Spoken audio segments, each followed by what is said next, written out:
show, are we going to talk about Chappelle's special or what? We were talking about this before, and it is a tricky one. And I know I'm going to seem like a complete hypocrite because I guess I've been quite critical of past ones. But I for whatever reason, maybe I'm growing, I'm becoming a better person or something like that. But I do feel difficulty in being critical of a stand-up's work when they're doing stand-up. Yeah. If you're a stand-up that is moonlighting as a late-night TV host and you're putting out corny shit, it's like, okay, that's not it. But if it is your art and that is your thing, I understand the vulnerability of putting something out and having the world be able to criticize it. Mm-hmm. That is a vulnerable thing. Yeah. I'm sure musicians feel this way when they put it out. I'm not a fucking musician, so I don't really care as much about the thing, but I do care a lot about stand-up. Yeah. So it's tricky to come out here and be like, oh, let's criticize... Yeah, the greatest working comedian, right? So I want to start out with like some praise for it.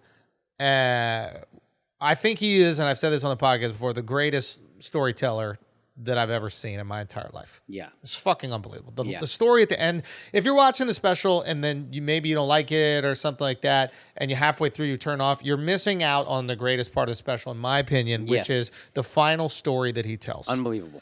It's probably 10 minutes, maybe even more. And it is masterful. Yeah. Like playing with energy, like using comedy as a tool to drive the story. It's really genius. It's almost like stand-up is just this tool he has in the shed. Right. And he's choosing to use it during the storytelling right when he needs to keep pushing the story on, you know? I always think about remember those Cruising USA, the race car game? Yeah. You got to pass the checkpoint to get a little more time. Right. Like using the jokes as that pass the checkpoints, you can drive the story that we're really curious to hear what happens. Yeah. And it's a fucking beautiful story. And not only is it beautiful, it's strategic and pointed and really executes the exact thing that he's trying to say throughout the special. It was masterful. Right. I thought it was absolutely brilliant. What did you guys think about at least that section? That was incredible. I do wish he ended it right, 90 seconds earlier, the special. If he ended it 90 seconds earlier, I thought it would have been fucking perfect. On the line that says... Yes. Yeah, we're going to give it up. We're going to assume everybody's seen it by now, and if you haven't seen it, it's okay, you'll still enjoy. But on the line that's and I want to have that conversation with him, I knew your father, and he was a great woman, or something like that. That's the perfect ending. Drop the mic, baby! The perfect that ending. Shit is fire, dog. It would have been the fucking...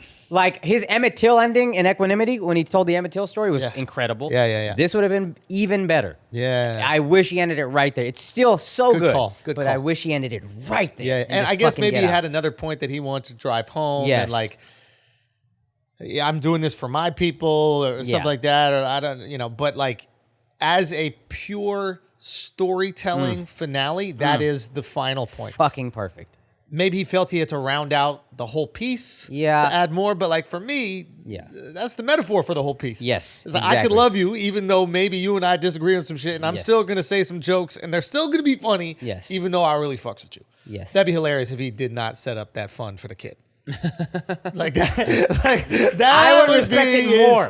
Yeah, I'd respect it more. This kid is just tweeting where's this from? I'm 21, Dave. Where you at? This is good. Okay, your guys' thoughts on the final story? Just off that point, I agree with you. I wish he did mic drop right there, but I understand why he included that last line. Because what do you think? I just kind of feel in his head he is really taking some shots at this. He feels like he's taking some, I'm assuming he's taking I'm taking some career-ending possible shots. I'm really going at the trans, I'm really going at Jews. He's like, hey, I need to let you people know, I got to explain it to you, the reason why I did this.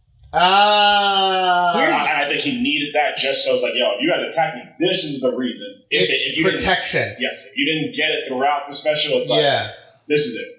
I think if you couldn't see the humanity of Dave in that story in and of itself, you're the problem. Yes, people are dumb. And sure, there's some. Yeah. He gave you two endings. Yes. He gave you the smart, artistic ending, and then he gave you the dumb Twitter ending. Yeah. If you didn't get that, I'm going to make this very easy for you to get. Right. The fun thing about art is you leave it open to interpretation. And that's the scary thing. The issue with cancellation is that it's open to interpretation. Yeah. What did he really mean by it? Do we let him live or do we fucking kill him? Okay, what were your thoughts on just the story? I didn't see the whole thing, but I saw the story live when we were in Austin. Yes, so you can't speak on that. Yeah, but and it was cool. I really enjoyed it, and like I actually was like misdirected by the ending. Yeah, like I didn't actually see how it was gonna go, and it seems sort of like a return to form for him based off of like his previous specials. Yeah, and I guess like his set in general that night, and it was a lot more polished than the night that we had seen him. Is what I was saying.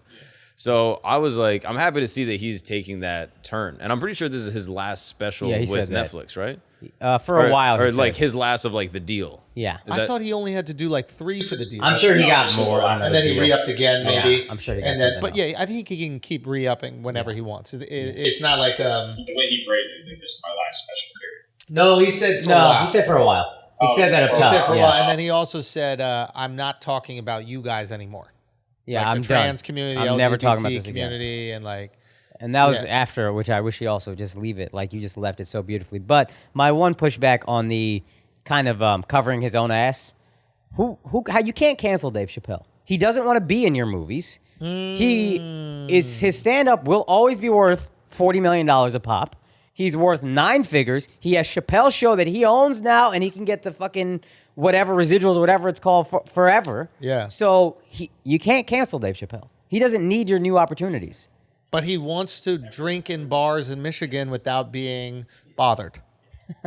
So he has a problem drinking in bars in general, I think. So I think one of his friends needs to talk to him. I'm just saying, every person can be canceled depending on how you look at cancellation.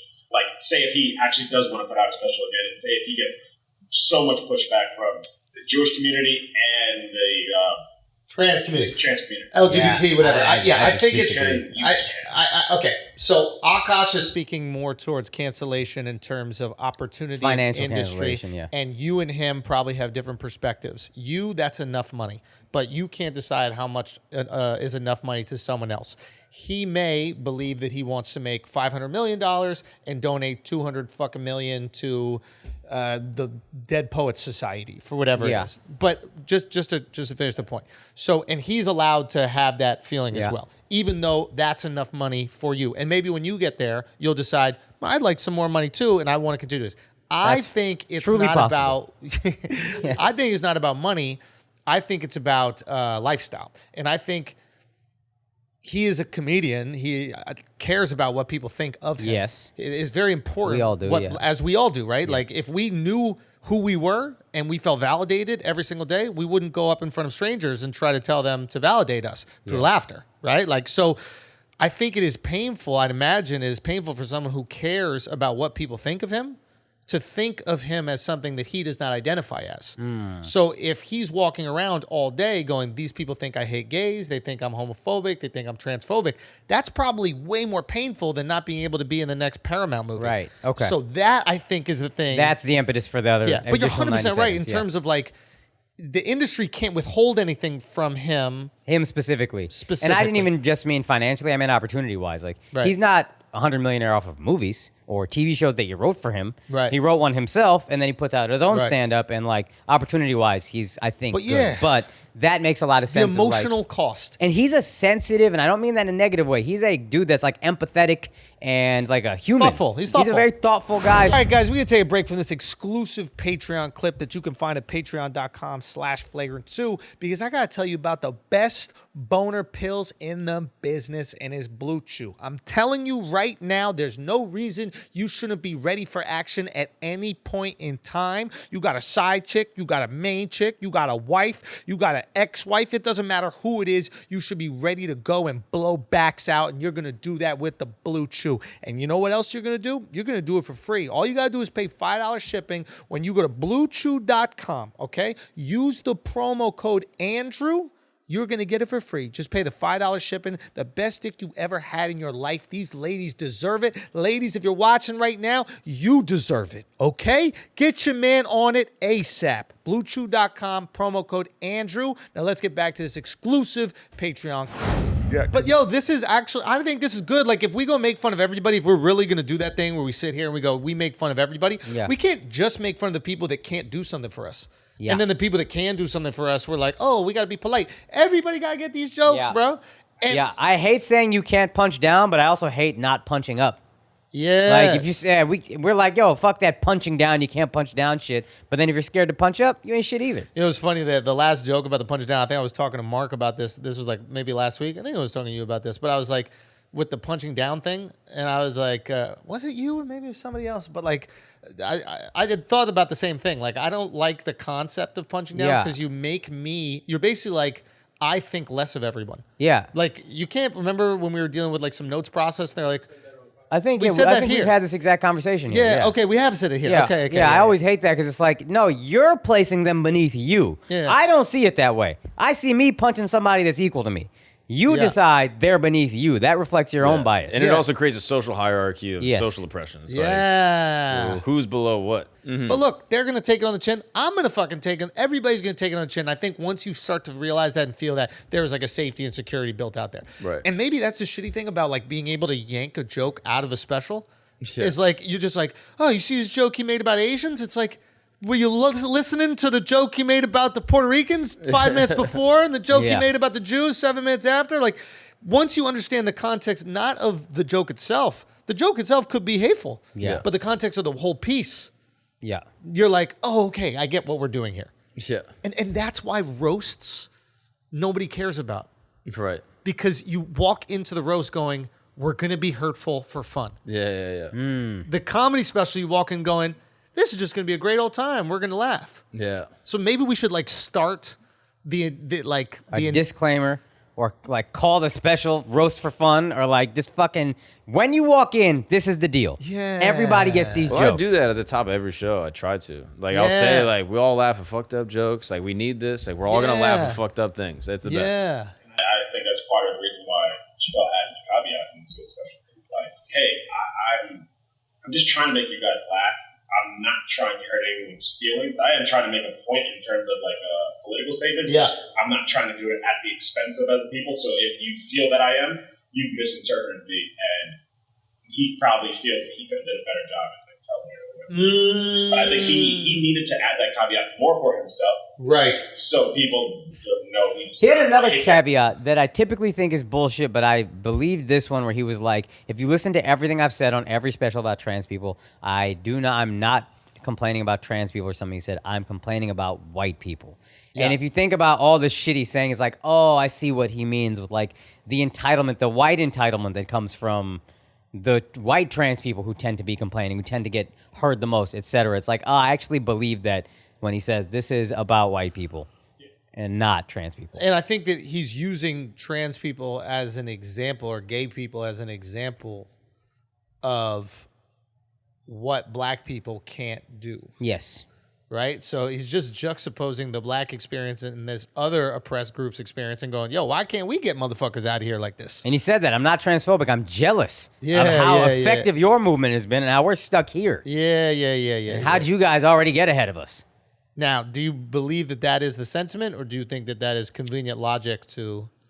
Probably a little bit of both. Maybe. It probably starts off a certain way, and then as you get hatred, as a human being would, as people start telling you you're a piece of shit, you're like, you know what? Fuck them. And then you also start using their rules against them. Yeah. It's like they're like... That's the G. Like, he's a master, and I mean this in the best possible way, like, manipulator. And as a comedian, you do have to manipulate the emotions of an audience, right? Yeah. Even to induce laughter. But, like, that was masterful. It's like, oh, you set the rules as don't punch down? I'm going to convince you we're below y'all. You better not bully me. Yeah. You see what you did to your own? You got your own offing themselves from bullying. Right. The feminist movement. He's like, hey, this is the feminist is, hey, you just want women to be equal, but then you wouldn't allow the black feminists to speak at whatever movement or whatever. So it's like even for a movement that's about women, you're still putting black women below. And I think he added that point so he can make his final point at the end. Right. It was cool, man. Like, look, you know that there's always going to be a reaction to a Chappelle special, which is, well, I didn't laugh as much as I thought I would laugh, or something like that. Like, that seems to be like a lot of the reaction. I think, Al, you brought up a really good point before, which is basically like you're just comparing it to other Chappelle specials. Yeah. And you brought up the Drake analogy. Say that. I thought this was really poignant. So, but Certified Lover Boy, people are saying this is not one of Drake's best albums. Yeah. Because they're comparing it to Drake's other albums. And it's like, your best work is going to come in the beginning because it's like, that's a lifetime of thoughts that you want to get out. Yeah. And now you're having like 2 years to put together a special. But at the same time, his quality of work is still so beyond everyone else. That it's still good. Yeah. It's not a bad album. And like, would Drake's album be the best DaBaby album ever? Yes. Yeah. Like, you know what I'm saying? Like if you were, if DaBaby put out Drake's shit right here, you'd be like, oh my God, this is the most amazing one. So he is competing with himself in that regard. So that, even more so with comedy. Yeah. Who has it for 20 years? Chris Rock's last special was his worst special. Tambourine had some beautiful moments. Slow as fuck the first half hour. Gotcha. Who is still funny? Bill Burr's the one guy I can think of who's been doing it 20 years, and he's still so strong. But even then, I think it's a fame thing. Where you're so famous, you're just performing for your fucking like sycophants or whatever, your fanatics, and they're gonna laugh at everything. So you don't necessarily get to hone and craft and whatever. And it's this superstar level where it's like that's not sustainable for most comics. Yeah, you always hit a plateau. And he doesn't seem like, at least to me, maybe I can't tell, but it doesn't seem like he's performing for his fans. Like it seems like he's, hey, I'm going up there for myself. This is the shit I want to get off. Like this is shit that's bothering me, so I'm going to talk about it. Even if you dislike the fact that I'm talking about trans in the last 3 specials, it's like this shit still bothers me, so I'm talking about it. Yeah, so I kind of respect that. That's more artistic to me than like, let me just focus on the big political things that are going on at the moment. Yeah, like talk about the shit you care about. Yeah. That's the weird thing with Chappelle as far as like performing for his fans. Is I feel like if you're a comedy fan, you're probably a Chappelle fan. You know what I mean? Yeah. Like, it's not really like music where you're like, oh, I don't listen to that. I only like this. I only like that. Like, most people that are fans of like comedy nerds, they're like, oh, yeah, I'll go watch Chappelle. Yeah. You know what I mean? Like, he's legendary in that. And it was good to see him doing comedy again. Yeah. Unforgiven and all that other shit. I was like, jokes. Yeah. Yep. First half was jokes. I do think it's probably harder though for him to get the same type of like laughs per minute into jokes that he might have had previously in his career, simply because he's getting a much bigger reaction off of less funny jokes by proxy of his fame. Like that's just like, so it's not even his fault. It's like where maybe he was younger, it would be like tag, another misdirect, keep building. And like now he's getting huge explosion off of premise. Yeah. Punchline. And I think that is the nature of fame. And maybe that's why he's gone and like put time into developing these stories, right? Because that's something that doesn't change no matter who's watching, right? It's like, I'm going to build out this other thing. I'm already getting this huge pop off of this one idea that maybe 10 years ago, I'd have to drive a bunch more punchlines in and really do it. But I can execute the exact point I want and get the intended reaction way quicker. Right. Let me develop these stories and make these stories have these crazy arcs and like beautiful things. That's something I can actually do despite how much the fans love me, appreciate me, etc. And in my opinion, I feel like that's a bigger flex because I see it with you guys. It's like you're able to stretch out a story and fit in jokes whenever you feel. Like you fit in little pops when you feel, and you can go like a cheap pop. Or it's like, oh no, I give you a poignant pop. So when you're operating on that level, I think it's harder for him. It's like, hey, how long can I get this story and still keep you engaged? Like that's the flex for him because if he wants to make you laugh, he can make you laugh. If you wanted to just make people laugh on cheap shit, just make them rolling laughter, you can do cheap jokes throughout the whole set. But you pride yourself and be like, no, I want to send a message between these jokes, and that to me is like it's harder. No, so when you're operating at that level, it's like I'm not going to knock what he's doing because I think he's doing it for himself. So what do you say to the person that's not familiar with Chappelle's early work, but sees Chappelle and assumes that this is the greatest comic alive because that's what they're hearing all the time, but they just enter this stage of his career? Is it similar to what I probably went through with Carlin, where like I was told he's the greatest, and then I watched the later work and I'm like, man, this guy's really smart and he's saying like really thoughtful fucking things, but like I'm not laughing, dying laughing, but I recognize he's a really smart guy, and I recognize everything. Great writer. The writing is great. The observations are really brilliant, but like I'm not dying to laughter the same way I'm dying from watching Dave Attell, or watching Eddie Murphy, Chris Rock, whoever. You know what I'm saying? Like, so what do you say to somebody? Because it's hard for me, because I'm as a comic, like it's hard for me to remove it. But what do you say to that person? Like if my girl watches or something like that. I feel like with most art, like music or even food, it's like you have to you get in on the easy stuff, and then once you realize that stuff is easy, you appreciate the hard stuff more. So it's like for somebody who just gets into Chappelle now, I'm going to tell them, no, go back. Go back, start from the beginning, because you can't appreciate now unless you go back earlier. The other tricky thing about everything, art, sports, whatever, it always moves forward. Very few things age well. If you go watch Wilt Chamberlain highlights right now, you'd be like, this is the fucking guy? This is the guy we're talking about. Shaq would body this motherfucker anywhere. That's just funny. The nature of how, cause these guys push everything forward. Yeah. Jay-Z said it to Lil Wayne in the Carter. He said, go farther, go further, go harder. Is that not what we came? If not, then why bother? That's it. Chappelle pushed the envelope so the next great guy can push it further. And Chappelle got there because Rock and Pryor and whoever else, they all pushed it further. You watch Pryor now, it's funny. It's not changing the world, but you don't realize comedy wasn't like that until him. But what are you saying to the fan that's catching the end of the journey, not the beginning?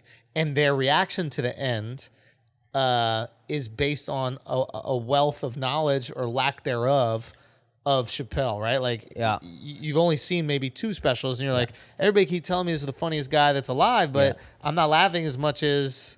I would just tell them to start from the beginning and know that they might not get it, because it just always evolves. In the same way, your dad tells you Bill Russell is the greatest basketball player of all time because he changed the way defense was played. And if you watch Bill Russell, you'd be like, all right, that's just the way the world moves. And you just gotta accept that some people aren't ready for it.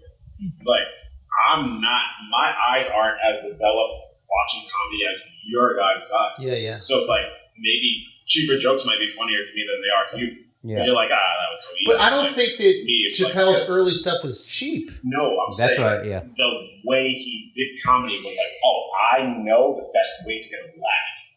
And it's like, even though I'm still making smart observations, like the laughs are quicker.